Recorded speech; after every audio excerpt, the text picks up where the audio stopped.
Баршаңызға сәлем. Каналыма қош келдіңіздер. Аннем екеуміз кешкі асқа түріктің бөрегін дайындайтын боламыз. Сач бөрегі деп аталады. Не үшін олай аталатындығын, қалай дайындалатынын осы видеода толықтай сіздерге түсіндіремін. Сонымен сіздерге мүмкін қызық болар. Менімен бірге болыңыздар. Бастаймыз. Мінеки салмасы үшін картопымызды суда пісіріп жатырмыз. Және де пиязымызды қуырып бастадық. Мінеки бізде шпинат бар салмасына. Негізінен шпинатты кәдімгідей жуып, ұсақтап турасаңыз, сол жеткілікті. Енді көрсеңіздер, мұнда бізде бір жұмыртқа. Салмасына осы жұмыртқа біреу ғана қосуды жөн көрдік. Көптеу қосатындар бар. Аннем мінеки қуырып жатыр. Пияз бен жұмыртқаны кішкене қуырып алды. Енді үстіне қазір шпинатымызды қосамыз. Негізінен бұл шпинат, біздің шпинат, алдын ала суда піскен шпинат. 2-3 күн бұрын осы басқа тамаққа қолданғанда артық қалған болатын. Негізінен бірақ осы суға пісірмей, бірден шпинатты тек жуып алып, турап, судан соң қоссаңыз әлде қайда дұрыс болады, әлде қайда пайдалы болады. Шпинатты негізі көп қуырып қажет емес. Мінеки кішкене тұзын қосып жатыр аннем дәміне қарай. Шпинатты көп қуырса суы шығатын болады. Бір жағынан витаминдер өліп кетеді. Сол үшін бір 2-3 минут қана қуырып алсаңыз сол жеткілікті. Және дәміне қарай қызыл бұрыш қосып жатыр аннем.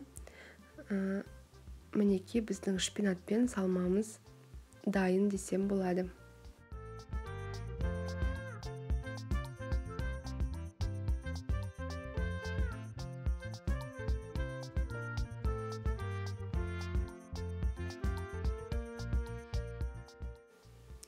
Ал енді қамырым дайындап бастап жатырмын. Бөрек үшін шамамен 30 штук бөрекке менде 15 стақан ұн, оның ішіне бір толы ас қасық тез ерігіш ашытқы және де бір ас қасық тұз қостым. Осы ұнмен араластырып жатырмын.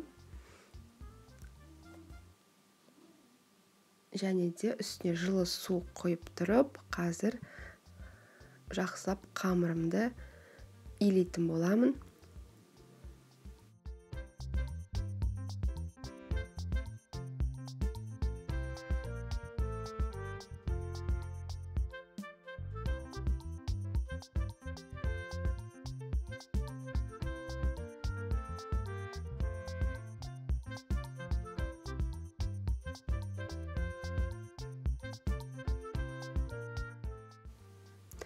Қамырымды илеп болдым. Мінеки көріп отырғандарыңыздай қамырым жұмсақ, бірақ қолға жабыспайды.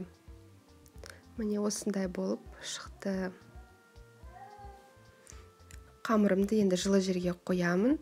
Көтерілуі қажет. Шамамен 1,5-2 сағат уақыттың ішінде көтерілгенін күтемін. Мінеки бізде 2 салмамыз дайын. Біреуі шпинатпен, оны көрсеттім. Мына екінші салмамыз картоптан. Пісіп жатқан картопты көрсеткен болатынмын. Сол картопты аннем езіп, пюре секілді қылып езіп, ішіне бір пиязы тураған, және де ішіне бахаратларды. Дәміне қарай тұз, бұрыш, қызыл бұрыш, қара бұрыш, қандай жалпы специялар бар үйіңізде, дәміне қарай қоссаңыз болады. Және аттыңыз ішіне сывыя, да ма? Және де сұйық май бар ішінде. Осындай салмамыз картоптан. Салманы дайындалып жатқан түсіріп үлгермедім, өйткені баламды қарап жатқан ол кезде. Аннем мен баламды қарап жатқан кезде бірден осы картоптың салмасын дайындап қойыпты. Жалпы айтып өткендей, қарапайым салма десек болады. Енді дайындап бастаймыз қазір бөреклерімізді. Қамырымыз көтерілген соң аннем екеуміз осы қамырдың шетінен жұлып ала отырып, әрбір бөрек үшін жеке бір дөңгелек қамырларды алдын ала бөліп дайындап қойдық.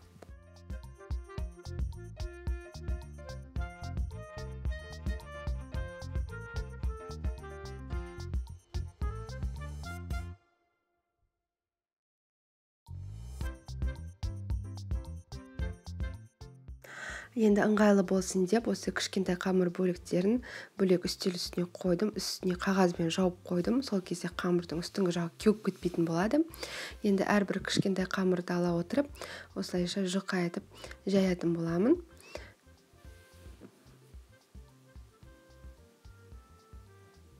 Мінекей, қалыңдығы шамамен 2 мм қалыңдықта. Негізінен кейбірде осы одан да жұқа жаятындар бар. Енді ол әр адамның өзінің талғамына қарай. Біз анем екеуміз осындай шамамен 2 мм қалыңдықтағы қамырмен дайындаймыз. Ішіне осы кезекпен кезек салмаларды сала отырып, осы бөректің қалай дайындалатынын алдымен анем көрсетіп жатыр. Бір бөлігіне ғана осы орналастырдым салманы. Және де қамырдың екінші бөлігін, екінші жартысын дөңгелектің осы үстіне жаба отырып, және де қолыммен шет жақтарын осылайша баса отырып, осы кәдімгі чебурекке ұқсайтындай бір бөрек дайындадым. Жандарын негізінен шанышқымен де бастырсаңыз болады, мен жай қолмен бастырған болатынмын.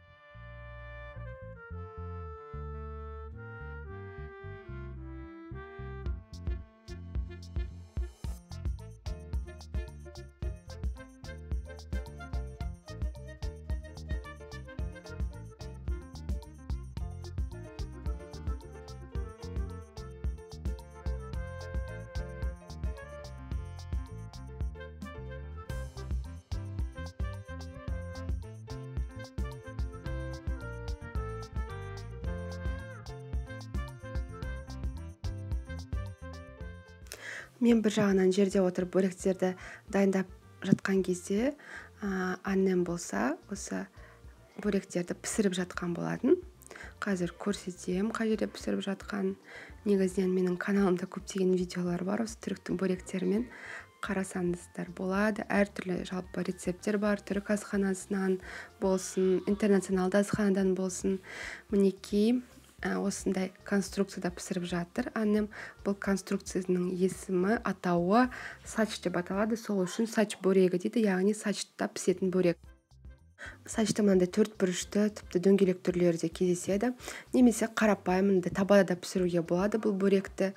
Біздің тек бөректеріміз көп болғандықтан табада ол көп уақыт алады деп осы сачта пісіріп жатырмыз. Мінекей, піскен бөректерді бөлек қойып жатырмыз қағаздың үстіне. Папамыз үйде болған соң, ол кісі де келіп бірден ыстығынан жеп жатыр бөрегімізді. Мен әлі қамыр елеп жатырмын. Қолым кішкене ұн. Мен дәмін көріп жатырмын. Анnem де көріп жатыр.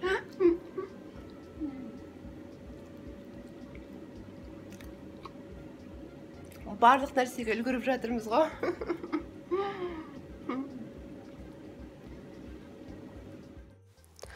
Менің тұрақты көрермендерім біледі. Мен Түркияда түрік ата-енеммен бірге тұрамын. Және де менің видеоларымда бұл кісілер жиі көрініп жатады. Негізінен олардың көптеген реакциясын түсірген болатын қазақ тағамдарына, қазақтың ет тағамына, жалпы бал қаймағы мен бауырсағына, қазақтың мантысына, осы жылқының етін жеп көрген кездегі реакцияларын түсірдім. Егер қызық болса, каналыма кіріп қарасаңыздар болады. Жалпы жақыннан таныстырып өтейін, менің ата-енем, олар негізінен ауылдың адамдары, ауылдан шыққан. Соңғы 10 жылдай уақыт қалада тұрады, қаладан үй алып, осы қалаға көшіп келген. Негізінен ауылда тұрған кездерінде егін егіп, мал бағып дегендей, сондай шаруамен айналысқан. Енді менің түрік мамам, түрік анам деп айтсам болады, анне деп атаймын. Ол кісі осы көптеген түрік әйелдері секілді өзін отбасына арнаған 3 баланың анасы. Және де ауылдық жерде тұрған кезде ол да осы ауылдың шаруаларымен мал қарап, үй шаруашылығымен айналысқан. Қалаға келгенде де негізінен үйде ханымы дейді ғой, үйдің ханымы болып, қазір енді білесіздер, немересі бар. Бірінші немересі десек болады, біздің Бату ұлымыз. Сол бірге анам екеуміз бағып, осы үйдің берекесін келтіріп отырған анамыз десек болады. Анамыздың жеке адами қасиеттеріне келетін болсақ, бұл кісі сөзге мүлдем жоқ, өте аз сөйлейді.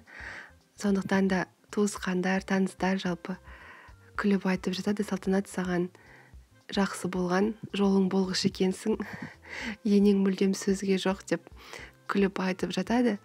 Бірақ шынымен де бұл кісі мен келін болып келгеннен бері осы байқағаным, ешқандай бір артық сөзі жоқ.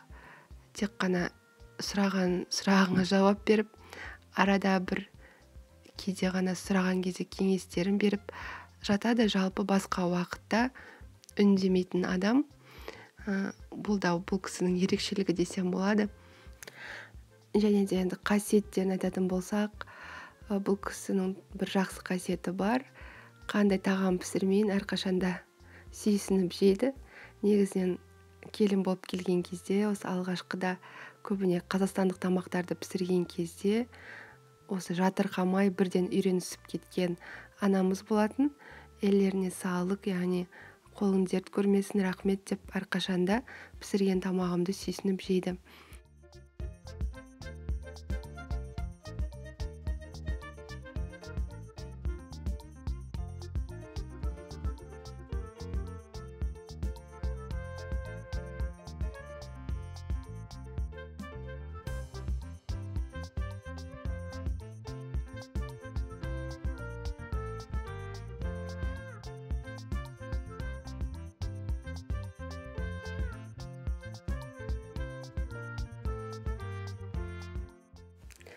Мінекей салмаларымыз да бітті, қамырымыз да бітті. Және де көріп отырсыздар, бұл айранды папамыз ішкен болатын, осы бөректерді жеп отырып. Енді мінекей соңғы бөрегімді қазір дайындаймын, және де кешкі асқа отыратын боламыз.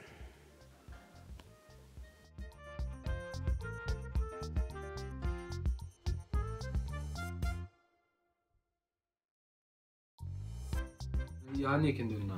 Dur işte biraz. Al benim bu çataldan alacağız. Мінекей осылайша үстіне май жағады. Ол кезде күшті жұмсақ болады. Сенікі мейлі ыстық болып тұр. Негізінен кішкене суып қалса, кішкене ғана духовкаға салып алса болады.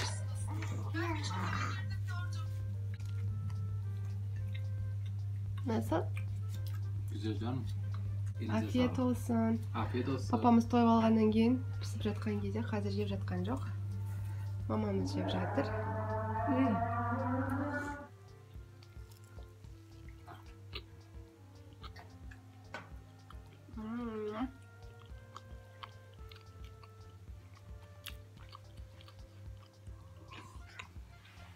Ayranмен немесе коламен немесе шаймен ішеді түріктер негізінен.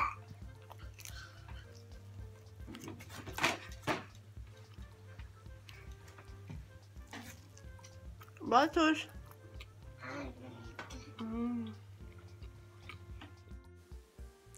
Сонымен менің видеом соңына келіп жетті. Егер видеом ұнаған болса, лайктарыңызды аямай қоя кетіңіздер. Контентім ұнап жатса, каналыма тіркеліп қойды ұмытпаңыздар. Сіздермен келесі кездескенше сау болыңыздар.